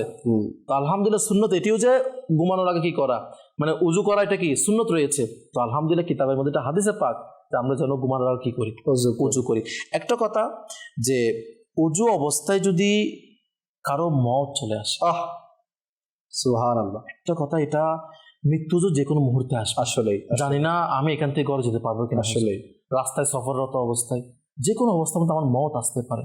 আল্লাহ তাআলা আমাদেরকে এমন মওত না দিক যে মওতের কারণে আমি জাহান্নামে যাব, জি এমন অবস্থায় মওত না দিক যে মওতের কারণে আমি কি জাহান্নামে যাবে। একটা কথা হুজুর প্রশ্ন করি আপনাকে, যে ব্যক্তির মন মানসিকতা এমন যে আমি সর্বদা উজু অবস্থায় থাকবো, আমি এখন উজু অবস্থায় আছি, তার দ্বারা কি গুনাহ হতে পারে? উজু তাকে গুনাহ থেকেও বাঁচাবে, আর এমন হবে আল্লাহ পাকের দয়ায় তার, সে তো গুনাহ করবে না আর মওত আসবে হয়তো নেকির কাজের মধ্যে। সুবহানাল্লাহ। আরো ফজিলত দেখেন, যারা আমার আকা সাল্লাল্লাহু তাআলা আলাইহি ওয়া সাল্লাম সুলতানে মদিনা হুজুর পুন্নু সাল্লাল্লাহু আলাইহি সাল্লাম বলেন, হযরত আনাস রাদিয়াল্লাহু তাআলা আনহু কে ইরশাদ করেন, বৎস সম্ভব হলে সবসময় উজু অবস্থায় থাকো। আমার নবী আনাস রাদিয়াল্লাহু তাআলা আমাকে বলতে, বৎস সম্ভব হলে সবসময় উজু অবস্থায় থাকো। কারণ কি? কেননা মালাকুল মওত উজু অবস্থায় যার রূহ কবজ করেন তাকে শাহাদাতের মর্যাদা দান করা হয়। সুবহানাল্লাহ, শহীদদের মর্যাদা।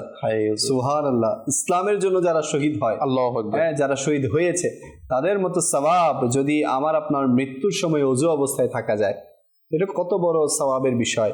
তো দেখুন, আমরা যদি সবসময় অজু থাকি, সবসময় অজু অবস্থায় থাকি, অজু ভেঙে গেছে আবার করে ফেলি, অজু ভেঙে গেছে আবার করে ফেলি। আচ্ছা দেখেন, এখানে একটা বিষয় হুজুর বলতেছেন যে নাপাক অবস্থায় যদি ইন্তেকাল চলে আসে, বিশেষ করে আপনি দেখেছেন যারা ড্রাইভার, আল্লাহ আল্লাহ, এরা কিন্তু এই বিষয়ে বেশি উদাসীন, যে যেখানে সেখানে তারা তাদের যে শৌচকার্য আছে এগুলা করছে, এরপরে তারা পবিত্র হচ্ছে না, ওই অবস্থায় তাদের ড্রাইভিং সেগুলা তারা করছে। এছাড়াও আরো কিছু শ্রেণীর মানুষ আছে আমরা দেখি পবিত্র হতে চায় না, তারা পবিত্র হয় না। তো দেখেন, আল্লাহ না করুক নাপাক অবস্থায় যদি আমার আপনার মৃত্যু চলে আসে, তাহলে যেটা পাক অবস্থায় মৃত্যু আসার এমন ফজিলত বর্ণনা করা হচ্ছে, অজু অবস্থায় মৃত্যুবরণ করার এমন ফজিলত বর্ণনা করা হচ্ছে, উল্টো দিকে যদি আমরা দেখি নাপাক অবস্থায় যদি আমার মৃত্যু চলে আসে, তাহলে আমাদের অবস্থা কি হতে পারে, আমাদের পরিণতি কি হতে পারে। এই জন্য সবসময় অজু অবস্থায় থাকা উচিত। আর মৃত্যুর কষ্ট হুজুর, হ্যাঁ, আল্লাহ ওয়ালারা কেমন দেখুন, আমার বড় পীর আব্দুল কাদের জিলানী আল গিলানী রাহমাতুল্লাহি তাআলা আলাইহি, যিনি 40 বছর যাবত ইশারের ওযু দিয়ে ফজরের নামাজ আদায় করেছেন। তার মানে এই পুরো রাত ওনারা অজু অবস্থায় ছিলেন। অজু অবস্থায় কি এমনি ছিলেন না, ওনারা ইবাদত করেছেন, ইবাদত করেছেন, রিয়াজত করেছেন। অজু অবস্থায় থাকলে হুজুর যেটা বলেছে যে নেকি করা সহজ হয়ে যায়। নেকি মানে অজু আমাদেরকে নেকি করতে উৎসাহিত করে এবং গুনাহ থেকে বাঁচানোর একটা মন মানসিকতা। অনেক সময় আমরা বলি যে হুজুর আমার ওযু নাই, আমি পবিত্র না। অনেকে আপনি দেখবেন নামাজ পড়তে চলে, বাহানা দেয়। বলে আপনাকে কাউকে দাওয়াত দেন, ভাই চলেন নামাজ পড়তে চলে, বাহানা দেয়, আমার তো আমার কাপড় পাক নাই, আমার শরীর পাক নাই। তাহলে যার মন মানসিকতা হবে যে কি আমি ওযু অবস্থায় সর্বদা থাকবো, তাহলে সেই কখনো এই প্রশ্ন, এই উত্তর কি সে কখনো হুজুর সে কেমন মুসলমান যে পবিত্র না? মুসলমান তো পবিত্র, মানে দিন ইসলাম তো মুসলমানকে পবিত্র বানাতে শিখিয়েছে। আমরা দেখেছি অন্য যে মাযহাবগুলো আছে সেখানে এত পবিত্রতার বিধান নেই যতটা বিধান দিন ইসলাম আমাদেরকে দিয়েছে। আলহামদুলিল্লাহ। এই জন্য আমাদেরকে তো, আমরা মুসলমান পবিত্র না, এটা এই কথাটা আমাদের মুখে শোভা পায় না। প্রাপ্তবয়স্ক মুসলমান তারা নিজেকে বলে যে আমি পবিত্র না। তো আপনি ভাই পবিত্র না, আপনি এভাবেই ঘোরাফেরা করছেন। ভাই হুজুর একটা কথা এটাও শুনে রাখা দরকার, কিতাবের মধ্যে আছে আল্লাহ পাক মূসা কালিমুল্লাহ আলাইহি নবিনা ওয়া আলাইহিস সালাতু ওয়াস সালামকে এটাও বলেন, যেটা কিছুটা এরকম যে তোমার উপর যদি কোনো বিপদ আসে আর যদি তুমি কি ওযু অবস্থায় না থাকো, এটার জন্য তুমি দায়ী। জি, তাহলে বোঝা যায় ওযু অবস্থায় থাকলে আল্লাহ পাকের দয়া বিপদ আপদ দূরীভূত হয়ে যায়। জি, আর না থাকলে বিপদ চলে আসবে এবং এটার জন্য হয়তো আমি নিজেকে দায়ী। অবশ্যই আজকে আমরা বিপদ আপদ পেরেশানির জন্য কত টেনশন করি, তো একটা মাধ্যম মাশাআল্লাহ এটাও যে ওযু অবস্থায় থাকা। হুজুর ওযু অবস্থায় থাকার আরেকটা ফজিলত হচ্ছে যদি আমরা ওযুর শুরুতে বিসমিল্লাহি ওয়াল হামদুলিল্লাহ বলে ফেলি, এটার কথা বলে নেকি। যতক্ষণ ওযু থাকবে ফেরেশতারা আমার জন্য নেকি লিখতেই থাকবে। তবে দেখেন আপনি 24/7 যদি ওযু অবস্থায় থাকেন, মানে ঘুমাতে যাওয়ার আগ থেকে ঘুম থেকে উঠার পর থেকে ঘুমাতে যাওয়ার আগ পর্যন্ত আপনি যদি ওযু অবস্থায় থাকেন, 24টা ঘন্টা ফেরেশতারা আপনার জন্য নেকি লিখতে থাকবে। আপনি কিছু নাই করেন, সুবহানাল্লাহ, মুখ দিয়ে কিছু নাই পড়েন, কোনো তাসবিহ নাই বলেন, কোনো দরুদ নাই পড়েন, আপনার জন্য ফেরেশতারা নেকি লিখতে থাকবে। কখন? যখন বিসমিল্লাহি ওয়াল হামদুলিল্লাহ এটা বলতে হবে। এবং এখানে বিসমিল্লাহি ওয়াল হামদুলিল্লাহ এটা বলার ফজিলতের মধ্যে একটা আপনি এটা বললেন, আর একটা হচ্ছে বিসমিল্লাহ পরে যে ওযু করা হয়, সেখানে আমরা অনেকে বলে শুধু ওযু তো করছি হুজুর হাত পর্যন্ত, বাকি শরীর তো ওযু কি হচ্ছে না। জি, বলা হচ্ছে যে বিসমিল্লাহ বলে ওযু করবে, আল্লাহ পাকের দয়া তার পুরো শরীরে পবিত্র হয়ে যাবে। সুবহানাল্লাহ। শুধু যতটুকু দুধ করছে ততটুকু পুরো শরীরে কি হয়ে যাবে, জি পবিত্র হয়ে যাবে। তো আমাদের উচিত ওযু করা। মাশাআল্লাহ ওযুর অনেকটুকু আলোচনা আমরা শুনেছি। এবার আল্লাহ পাক এর রাসূল সাল্লাল্লাহু আলাইহি ওয়াসাল্লামের অন্যতম আজিম একটি সুন্নাত হচ্ছে মিসওয়াক করা। জি হ্যাঁ, মিসওয়াক এটা আমার নবীর সুন্নাত। তো ওযু যেভাবে আমার নবীর সুন্নাত, আমার নবী অনেক, ওযু তো ফরজ 4টি, কিন্তু আরো আনুষঙ্গিক যেগুলো আছে এগুলো তো আমার নবীর সুন্নাত না। তো মিসওয়াকও এটা কিন্তু আমার নবীর সুন্নাত। তো এই মিসওয়াক করার কিন্তু অনেক ফজিলত আছে, অনেক বরকত আছে। আজকে হুজুর অমুসলিমরা পর্যন্ত মিসওয়াক নিয়ে গবেষণা করছে, তাদেরকেও মিসওয়াক করতে দেখা যায়। এই বিষয়ে কি বলবেন? আসলে ওযুর মধ্যে একটি সুন্নত কিন্তু মিসওয়াক। জি একটা সুন্নাত। এবং মিসওয়াকের আপনি যে কথাটা বললেন যে আসলে কেন এই মিসওয়াক নিয়ে অমুসলিমরাও গবেষণা করছে, কারণ হচ্ছে একটা বিষয় কি, মানুষ চাই দুনিয়াতে কিভাবে সুখে থাকা যায়। এটার জন্য গবেষণা দিন রাত 24 ঘন্টা সারা জীবন মানুষ দিয়ে দিবে। তো যে কাজে আমার নবী করেছে সেই কাজের মধ্যে দুনিয়াও আখিরাতে বরকত থাকবে, আর কোন কাজে থাকবে? সুবহানাল্লাহ, সুবহানাল্লাহ। সেটার প্রমাণ আপনি অনেকগুলো ঘটনার মধ্যে, অনেকগুলো রিওয়ায়াতের মধ্যে, অনেকগুলো সায়েন্টিফিক বিশ্লেষণের মধ্যেও পাওয়া যায়। যেমন একবার সুইজারল্যান্ডের মধ্যে এক নমুসলিমের সাথে এক ভাই বলে আমার সাক্ষাৎ হলো। তখন আমি তাকে একটি, এজ এ মুসলিম হিসেবে আমরা একে অপরকে তো তোহফা, এটা একটা বিনিময় হয়ে থাকে, তাকে আমি একটা মিসওয়াক উপহার দিলাম। যখন ওই নমুসলিমকে আমি মিসওয়াক উপহার দিলাম না, সে যখন ওই মিসওয়াকটা 2 হাতের মধ্যে নিল, তার চোখের অশ্রু বয়ে পড়তে লাগলো। আল্লাহু আকবার। সে কান্না শুরু করে দিল। সে কান্না করতে করতে তার পকেট থেকে ছোট্ট একটা মিসওয়াকের টুকরা, যেটা আর করা ওইটা দ্বারা আর মিসওয়াক করা হচ্ছে না, সুযোগ নেই, ওটা সে বের করলো। বের করে ব্যক্তি বলে, আমি তো অবাক হয়ে গেলাম, সামান্য একটা মিসওয়াক সে নিয়ে এভাবে কান্না করছে, আর কান্না করতে করতে একটা ছোট মিসওয়াকও বের করলো। তো সে বলতে লাগলো, কারণ কি ভাই, তুমি এরকম কান্না করছো কেন? সে বলল, আমি যখন মুসলিম হয়েছিলাম, তো আমাকে একজন ভাই আমাকে এজ এ মুসলিম হিসেবে আমাকে উজুর আগে এই যে একটা বিষয় যে মিসওয়াক করা, আমাকে মিসওয়াকের তিনি উপহার দিয়েছিল। অনেক দিন যাবৎ এই মিসওয়াকটা আমার শেষ হয়ে গিয়েছে, আমার করার সৌভাগ্য হচ্ছে না, আমি অন্তরে ব্যতীত হয়ে আছি, আমার কান্না আসছে যে আমি আমার নবীর সুন্নত মিসওয়াক আদায় করতে পারছি না। তো বলো, তুমি কেন এত মিসওয়াকের প্রতি তোমার এত মানে গুরুত্ব, কেন তুমি এরকম? তখন সে বলল যে আমার একবার অনেক একটা মারাত্মক অসুখ হয়েছিল, আমার রোগ হয়েছিল, এটার জন্য আমি অনেক ডাক্তারের চিকিৎসা নিয়েছিলাম, ডাক্তার আমাকে ওষুধ দিয়েছিল। তো কিছুদিন পরে যখন আমি আবার, সে ওষুধটা ছিল দাঁতের এবং মাড়ির যেই যন্ত্রণা এবং ব্যথা, তো কিছুদিন পর দেখতে পেলো সে মুসলিম হওয়ার পরে এজ এ মুসলিম হিসেবে যে রেওয়াজ সেগুলো সে করতে লাগলো, তার অসুস্থতাটা দূর হয়ে গেল। সে গেল ডাক্তারের কাছে, ডাক্তার বলল, কি রে ভাই, আমি যে ওষুধগুলো আপনাকে দিয়েছি, কখনো এমন না যে এই ওষুধগুলো আপনি এত অল্প সময়ের মধ্যে শিফা পেয়ে যাবে, আপনি সুস্থ হয়ে যাবেন, কারণ কি বলেন তো, আপনি কি করেছেন এই ওষুধগুলো খাওয়া ছাড়া? সে বলল, আমি তেমন কোনো কিছু তো করি নাই, হ্যাঁ আমি মুসলিম হয়েছি এর ভিতরে। আর এজ এ মুসলিম হিসেবে আমাকে একজন ভাই আমাকে বের করে দেখালো ডাক্তারকে, আমাকে মিসওয়াকটা উপহার দিয়েছিল। আমি ওজুর আগে এবং বিভিন্ন সময় মিসওয়াকটা করতাম। তখন সে শুধু মিসওয়াকের দিকে দেখতে লাগলো ডাক্তার, বললো, আপনার এটার মাধ্যমে কি এই অসুখ, যেটা আমি এত ওষুধ দেওয়ার পর আপনার শিফা হচ্ছিল না, এই মিসওয়াকের মাধ্যমে আপনার সেই মাড় এবং দাঁতের ব্যথার যন্ত্রণা আপনার শিফা হয়ে গিয়েছে। সুবহানাল্লাহ, সুবহানাল্লাহ। এইভাবে হুজুর অসংখ্য বরকত, ফজিলত, আপনার কি বলবো, দুনিয়া ও আখিরাতের এই মিসওয়াক করার মধ্যে নিহিত রয়েছে। সেজন্য আমার প্রিয় আকা সাল্লাল্লাহু তাআলা আলাইহি ওয়া আলিহি ওয়াসাল্লাম এই মিসওয়াক করার ব্যাপারে আমাদেরকে উৎসাহিত করেছে। কিতাবের মধ্যে আছে যারা মিসওয়াক করবে, আজকে যাদের বিভিন্ন স্টাডি করলে, বিভিন্ন পড়া পড়লে, বিভিন্ন কথা শুনলে মনে থাকে না, স্মরণশক্তি যাদের দুর্বল, কিতাবের মধ্যে আছে যারা মিসওয়াক করবে, আল্লাহ পাকের দয়ায় তাদের স্মরণশক্তি সবল হয়ে যাবে। সুবহানাল্লাহ, সুবহানাল্লাহ। তো যারা স্টুডেন্ট আছেন, জি বলবো মিসওয়াক করা শুরু করে দেন। মিসওয়াক করলে স্মরণ শক্তি বেড়ে যাবে। আর এটা পর্যন্ত এসেছে, যদি মিসওয়াক করা প্রত্যেক নামাজের ওযুর মধ্যে যদি মিসওয়াক করে এটা কষ্টসাধ্য না হতো, তাহলে এটা ফরজ করে দেওয়া হতো। আল্লাহু আকবার, এত গুরুত্ব, এত গুরুত্ব। আমার নবী উম্মতের কথা চিন্তা করে এটাকে ফরজ করেন, এটাকে সুন্নতের অন্তর্ভুক্ত করেছেন। তো দেখেন, মিসওয়াকের ফজিলত অনেক বেশি। আমার নবী কখনো মিসওয়াক ছাড়া ঘুমাতেন না, কখনো ঘুমাতেন না মিসওয়াক ছাড়া। এভাবে ঘুম থেকে জাগ্রত হতেন। হাদিস শরীফের মধ্যে এসেছে, আমার নবী যখন ঘুমানোর আগেও এবং ঘুম থেকে যখন জাগ্রত হতেন, আমার নবী মিসওয়াক করতেন। ঘরের মধ্যে প্রবেশ করেছে, আমার নবী মিসওয়াক করতেন। সুবহানাল্লাহ, সুবহানাল্লাহ। ঘরে বাইরে থেকে এসেছে, ঘরের মধ্যে প্রবেশ করেছে, সাথে মিসওয়াক করে ফেলতেন আমার নবী। জি জি, এটা হাদিস শরীফের মধ্যে এসেছে। আজকে অনেকে বলে যে হুজুর এই ব্র্যান্ডের টুথপেস্ট ইউজ করি, ওই ব্র্যান্ডের পেস্ট ইউজ করি, কিন্তু আমার দাঁতের সমস্যা সমাধান হয় না। তো আমি বলবো আপনারা মিসওয়াক করা শুরু করে দেন। মিসওয়াক করা শুরু করলে ইনশাআল্লাহুল কারীম দেখবেন আপনার দাঁতের যত সমস্যা আছে। বিশেষজ্ঞগণের গবেষণা অনুযায়ী বলা হচ্ছে 80% রোগ আপনার পাকস্থলী ও দাঁতের কারণে হয়ে থাকে। কারণ কি? কারণ দাঁতের যখন ভালোভাবে পরিষ্কার হয় না, জি, তখন দাঁতের মধ্যে বিভিন্ন ধরনের ময়লা জমে থাকে। ওই ময়লাগুলো পেটের মধ্যে যায়, অসুখ হওয়ার ক্ষেত্রে কি করে, সহযোগী হয়ে যায়। তাই আর ব্রাশ যখন কেউ করে না, ব্রাশের ব্যাপারে এখানে আমির রাসূল দাউদ খাতুমুল আরিয়ার নামাজে রাখার কিতাবের মধ্যে যেটি তুলে ধরেছে, 1 নম্বরের মধ্যে বলছেন, তিনি বললেন, ব্রাশ যখন একবার ব্যবহার করা হয় তখন এতে জীবাণুর বৃত্তি জমে যায়। পানি দ্বারা দ্রুত করার ফলেও জীবাণুগুলো যায় না, বরং তা বংশবৃদ্ধি করে। 2 নম্বর, তিনি আরেকটি বিষয় বলেন, ব্রাশের কারণে দাঁতের উপরিভাগের এবং স্বাভাবিক যে উজ্জ্বলতার, এটা কিন্তু কি হয়ে যায়, বৃত্তিটা নষ্ট হয়ে যায়। আরেকটা কথা বলেন, ব্রাশ করার কারণে মাড়ি আপন স্থান থেকে কি হয়ে যায়, সরে যায়। এটার কারণে মাড়ির অনেকগুলো রোগ সৃষ্টি হয়ে থাকে।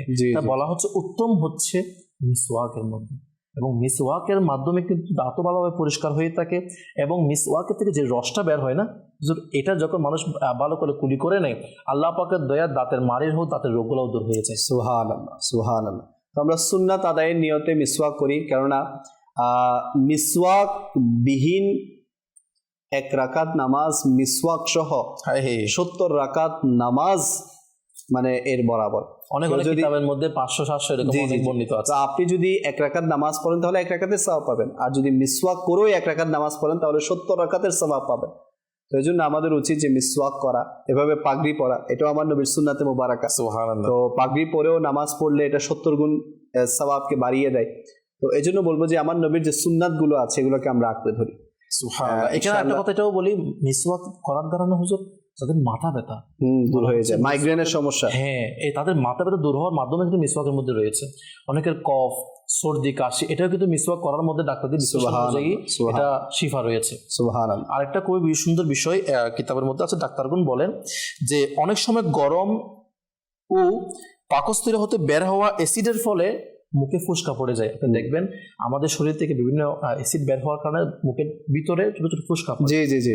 যারা মিসওয়াক করে, মিসওয়াক থেকে বের হওয়ার রস যখন সে পার করে কুলি করে ফেলে, এই মিসওয়াকের কারণে তার ফুসকাগুলো দূর হয়ে যায়। সুবহানাল্লাহ, খুব সুন্দর আপনি একটা পদ্ধতি বললেন মুখের ফোসকা দূর হওয়ার। আল্লাহ আমাদের সবাইকে আমল করার তৌফিক দান করুন। অনেক দর্শক আমাদের কাছ থেকে কালাম শুনতে চেয়েছিলেন, আসলে সেই কালামগুলো আমরা অনুষ্ঠানে শামিল করি। জি হুজুর।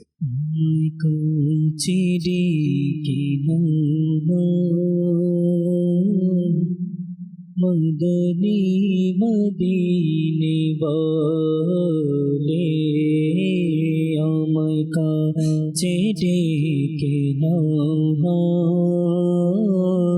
মদনী মদিনে বলে প্রেমের শোধা পান করো না, মদনী মদিনে বলে আমায় কাছে ডেকে নাও, মদনী মদিনে বলে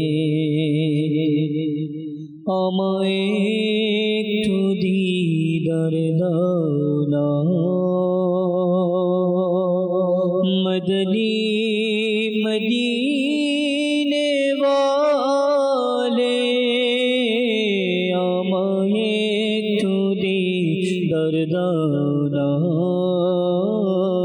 মদনী মদিনে বলে হৃদয় হোক তোমার ঠিকানা, হৃদয় হোক তোমার ঠিকানা, মদনী মদিনে বলে, মদনী মদিনে বলে, মদনী মদিনে বলে ছেড়ে গেছে মোর প্রিয়জন, ভুলে গেছে বন্ধু স্বজন, ছেড়ে গেছে মোর প্রিয়জন, ভুলে গেছে বন্ধু স্বজন, হে নবী তুমি ভুলো না, হে নবী তুমি ভুলো না, মদনী মদিনে বলে, মদনী মদিনে বলে, মদনী মদিনে বলে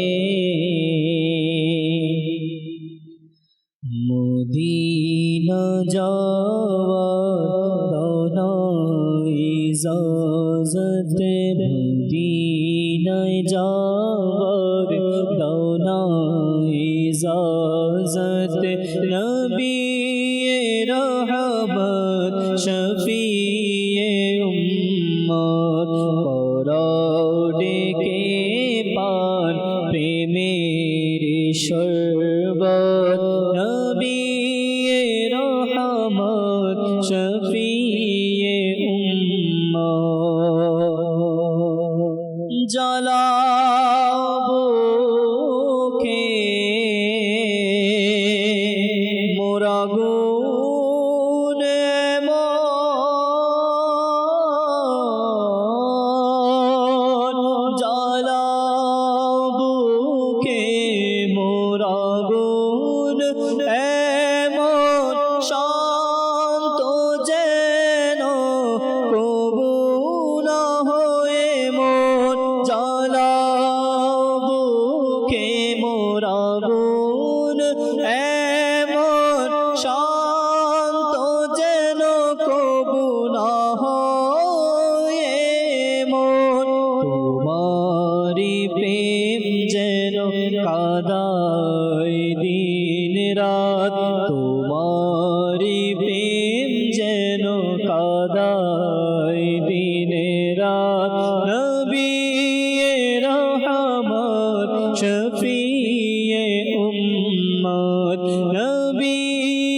কি করবে আত্মার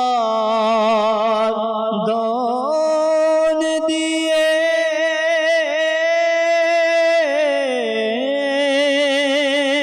কি করবে আত্মার দান দিয়ে, দুনিয়ার বাদশাহী চায় না কোষে, শুধু তোমায় চাই হে জানে রহমান, শুধু তোমায় চাই হে জানে রহমান, নবিয়ে রহমান শফিয়ে উম্মত, নবিয়ে রহমান শফিয়ে উম্মত।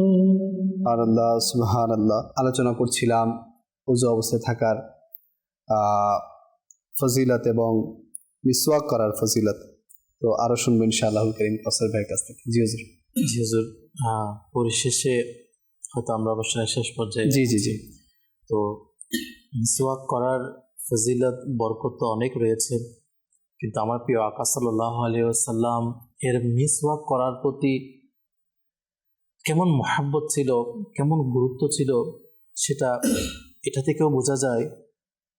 আমার মা আয়েশা সিদ্দিকা রাদিয়াল্লাহু তাআলা আনহা বর্ণনা করেন, যখন আমার নবীর দুনিয়া থেকে বিদায় নেওয়ার সময় হয়েছে, শেষ সময়ে, জি, আমার মা আয়েশা রাদিয়াল্লাহু তাআলা আনহা আমার নবীর কাছে গেলেন, গিয়ে জিজ্ঞেস করলেন, মিসওয়াক কি করবেন, মিসওয়াক করার কি প্রয়োজন আছে আপনার? তখন আমার নবী, শেষ সময় ছিল, ইশারা দিয়ে বললেন জি হ্যাঁ, মানে আনো মিসওয়াক করবো আমি। তখন আমার মা আয়েশা রাদিয়াল্লাহু তাআলা আনহার ভাই ছিল আব্দুর রহমান মনে হয় ওনার নাম, তো ওনাকে বললেন যে মিসওয়াক নিয়ে আসো।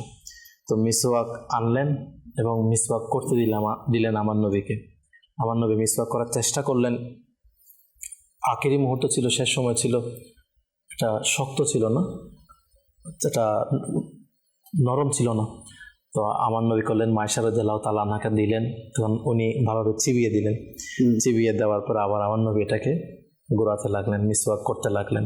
তো বোঝা যায় শেষ সময়েও আমার নবী আল্লাহু আকবার মিসওয়াক করা ছাড়েনি। আখেরি মুহূর্ত ছিল, ওই সময়ে আমার নবী মিসওয়াক করেছেন। তো সেজন্য হুজুর মিসওয়াকটা আমাদের জন্য এটা ঈমান হিফাজতের মাধ্যম বলা হয়েছে। যারা মিসওয়াক করবে তাদের কখনো অপমৃত্যু হবে না। যে মানে অনেকের মৃত্যু হয় না, অপমৃত্যু হয়, যে বিভিন্ন ধরনের মৃত্যু হয়। যারা মিসওয়াক করবে তাদের যে অপমৃত্যু যে শব্দ আমরা বলে থাকি, আল্লাহ পাক দিয়ে তাদের ঈমান সহকারে মৃত্যু হবে। সুবহান, এইটা যে বড় নিয়ামত আর কি হতে। জি জি জি। তো সেজন্য হুজুর উচিত আমাদের মিসওয়াক এটাকে মানে নিজের জীবনের দৈনন্দিন জীবনের একটা অংশ বানিয়ে নেওয়া। মাশাআল্লাহ, আলহামদুলিল্লাহ। বর্তমান দাওয়াত ইসলামী পরিবেশ আপনাদের সামনে, তো দাওয়াত ইসলামী তো আলহামদুলিল্লাহ অসংখ্য সুন্নাতের ব্যাপারে আমাদেরকে উৎসাহ দিয়ে থাকে।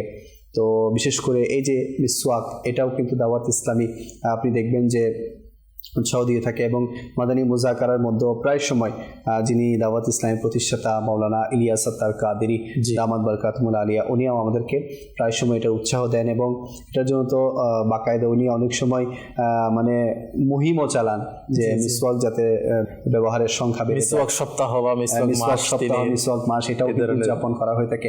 আসলে দাওয়াত ইসলামী চাচ্ছে যাতে মুসলমানরা সুন্নাতমুখী হয়ে যায়, সুন্নাতের মধ্যেই কল্যাণ।